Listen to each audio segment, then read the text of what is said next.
Hey, what's up? Welcome back din sa ating channel, It's Mobs TV. Alright, sa tayo nagbabalik ulit mga babayan para sa isa na namang reaction video at ngayon ay pag-uusapan natin ang mga balitang ating nasagap mula sa channel ni Melbs Castle. Sa mga hindi pa po nakasubscribe sa channel ni Melbs Castle, nandiyan sa ibaba ang full video link. I-click nyo lang po at supportahan natin ang kanyang mga video uploads at ang kanyang channel. At sabi nga po niya dito, no? US Major General, pinagbantaan ng China, aalisin barko nyo o bobombahin namin yan. Aalamin natin at pag-uusapan ng mga balitang ito. Pero syempre bago ang lahat, please don't forget to subscribe, like, share at comment dyan sa comment section at pa-click na rin ang notification bell para ma-update kayo sa mga latest video uploads natin. Alright, so wag na natin patagalin, umpisahan na natin to. Let's go! Nakakakilabot ang balitang ito. Posible kasing may sumabog na malaking gulo sa South China Sea. Lahat raw kasi ng balikatan exercises dinaraos sa loob ng Exclusive Economic Zone. Pero ngayon, hindi ito gagawin sa loob ng West Philippine Sea, kundi lalabas sa pinagagawang teritoryo sa South China Sea. Okay, so eto mga babayan, no, talaga namang napakainit ngayon, no, ng balikatan exercises, no, at iba't ibang maritime exercises na ginagawa ng Pilipinas at ng mga kaalyadong bansa na ito, no, especially dyan po sa ating katubigan mga kababayan, no, yung mga maritime exercises o mga maritime activities, no, at alam naman natin napakataas ng tensyon ngayon dyan sa South China Sea at ang ginagawa ng China, no, na panggugulo dyan sa South China Sea mga kababayan. Subalit ngayon, no, asahan natin, no, na ang China magagalit na naman sa mga exercises na ginagawa ng Pilipinas, lalo't ngayong magkakaroon ng mga maritime exercises ang kasama sa balikatan exercises ngayong 2024 at siguradong ikagagalit yan ng China mga kababayan.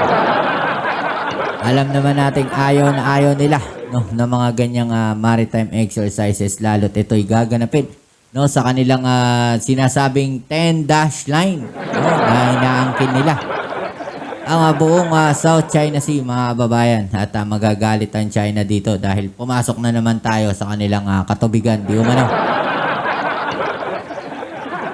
Isa yan sa mga kinakagalit ng China no, kasi wala silang kasali, no, hindi sila kasali sa mga maritime exercises na kagaya nito. Naiichipuera sila mga kababayan kaya nagagalit, naiinggit ang China.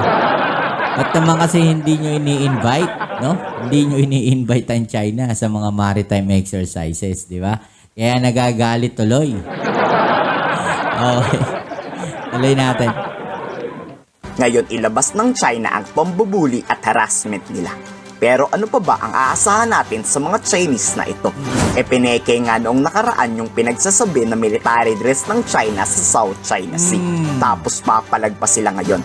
Napakabigat niyang mensahe ang hatid ng balikatan exercises na kung magbabalak man ng China ang sakupin ng West Philippine Sea, hindi magdadalawang isip at tatakot ang Armed Forces of the Philippines na depensahan ito ang ating teritoryo. Alam nyo, no, kakaiba rin yung balikatan exercises ngayon kasi kagaya niyan, merong missile system, no, na ipinadala ang Amerika dito, mga kababayan, no. So ang range ng missile system na yun kayang mas malayo pa, no, sa Taiwan, no, at ito ay nakapwesto diyan sa Luzon, no. So very strategic yung pinagposisyonan, no, ng missile system na yan ng Amerika, no, na gagamitin sa balikatan exercises. Okay, so sinasabi nga di umano na yung missile system na yan kayang umabot, no, hanggang sa Taiwan, no, kung sakaling atakihin ng China ang Taiwan. At yung mga artificial island, no, ng China dito sa loob ng ating exclusive economic zone kayang-kaya ring targetin, no, ng mga missile system na to ng Amerika. So medyo nagulantang ang China diyan, no, at nawiwindang sila sa mga bagong ginagawa dito po sa balikatan exercises at talagang namang iiyak ang China dito mga kababayan, no? Pero huwag kayong mag-alala, hindi naman pagaganahin di umano ang missile system na yan, no? Parang display lang. Okay, so parang practice ranging lang, no? Parang sinusukat lang, no, yung posibleng mangyari. Okay, so kailangan din talaga yung preparedness natin kung sakaling magkaroon ng isang malaking digmaan nga.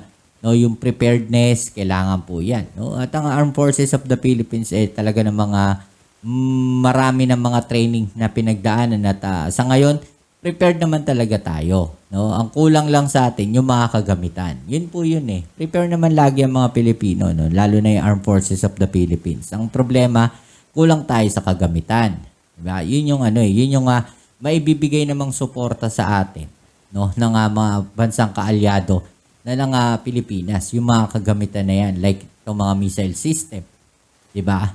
Wala naman tayong ganyan Okay, so yung mga surface to ground missile na kung magla-launch ang China. Diba? So wala tayong pang-anticipate yan. So yung mga kaalyadong bansa natin, meron yan. Okay, so malilesen mga kababayan, no, yung damage na pwedeng ma-inflict dito sa Pilipinas kung sakaling magkagulo. Dahil merong mga missile system, yung mga kaalyadong bansa natin na siyang mag-a-anticipate, no, o haharang doon sa mga missile na kung sakaling magpapakawala itong China. Okay, so yun yung mga ilan sa mga bagay na pinaghahandaan din, no, dito sa balikatan exercises. So medyo advanced na, no, advanced na yung exercises ngayon. The reason why we do exercises is to demonstrate our combat readiness. And it is also a demonstration of our comprehensive archipelagic defense concept. Okay. You do exercises for that, right? Now, the possibility that this also sends a message to our adversaries, to our friends, to our allies, and also to our like-minded partners. The message, actually, if you take it into totality, is the main goal of the exercise objectives, which is to demonstrate the strength of the alliance and our willingness to defend our territory. Yung willingness, no, to defend our territory.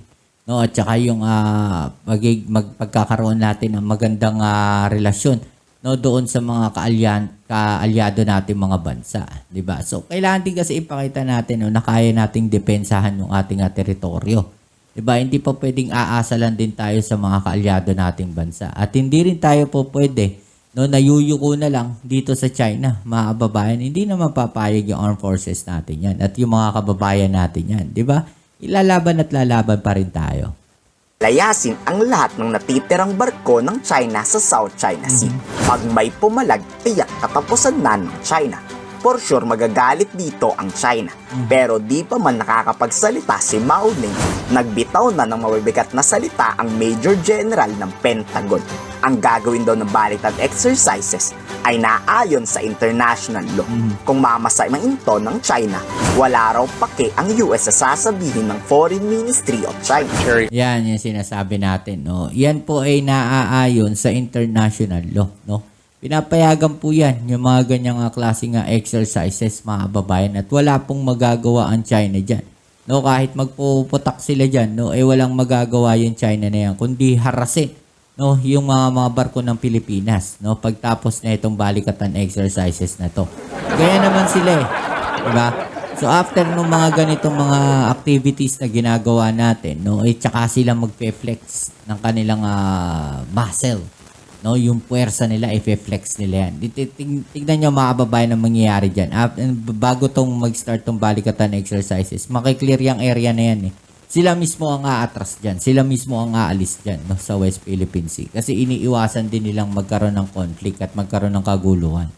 Okay, puwera na lang kung merong mga official talaga ng China na makukulit at matitigas ang ulo. So, pwedeng dun sumiklab ng isang malaking aguluhan. Pero ayaw din ng China yan, no? Dahil alam nila kung gaano karaming bansa, no, ang kanilang makakalaban. Austin emphasized, he also underscored the importance of respect for high seas freedom of navigation guaranteed under international law, especially in the South China Sea, and reiterated that the United States will continue to fly, sail, and operate safely and responsibly wherever international law allows. Pero kung dumating ang punto na magkainitan dahil napikon na ang China, wala daw tayong dapat ikapangamba. Bukod sa may sarili tayong missile defense system na kayang pabagsakin ang papasok na missile na mula sa China, Nasa Pilipinas na rin ang isa sa kinakatakutan na missile ng US. Kaya lang naman itong pasabugin ang kahit anong barko ng China na nasa South China Sea. Yon. Literal na isang maling galaw ng China, sabog talaga silang lahat. Weapon system that the United States has put into a prime mover, and it has been deployed already up north. So even moving this equipment from one point of the country to another already has training benefits on our part. Handa ang Pilipinas kung sa lupa ang giyera, pero sasanayin naman ang kahandaan nito sa panlalabas na digmaan. Ang malaking tanong pagkatapos nito, kaya ba nating makipagsabayan sa mga bigating bansa tulad ng China? I mentioned previously all our exercise prior to 2020 were all done inside our military camps.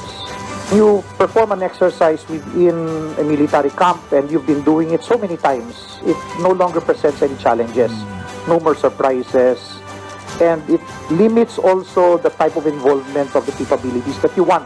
So these new geographic locations actually provide itself more learning opportunities on the part of the armed forces, not only at the tactical level but also at the operational level. Actually, yung mga kababayan, mas maganda talaga na inilalabas yung mga exercises na yan, no? Yung mga training na yan, mga kababayan. Kasi pag nagkagulo, no? Hindi naman dun sa military camp na magkakagulo, eh. Diba? Doon yan, sa labas. Diba? Hindi sa military base magbabanatan yung mga yan. Sa labas po, no? Ng mga military base. Doon mangyayari yan kung sakasakali. The invasion and the aerial access. So yan yung tinitingnan natin, kaya nakafocus yung Salaknib for the aerial defense. Hindi ba kayo nagtataka? Grabe ang preparasyon ng Pilipinas sa gulong ito. Mukhang may malaking gulo talagang mangyayari sa hinaharap. Kayo? Alright, so yung mga kababayan, no? Ano sa palagay ninyo ang nilalaman ng balita ninyo na ito inyong komentuhan mga kababayan, no? Ano sa palagay ninyo mga posibleng mangyari, no? I-comment down nyo dyan sa ibaba ang inyong mga opinion at atin yung pag-usapan, alright? So yan muli, maraming salamat sa lahat ng mga patuloy na kasuporta dito sa ating channel, at kung bago ka pa lang, please don't forget to subscribe, like, share, at comment dyan sa comment section. Kita-kits tayo sa ating next video. Ito muli ang inyong Kuya Mobs, sa Mobs TV. Peace. I'm out.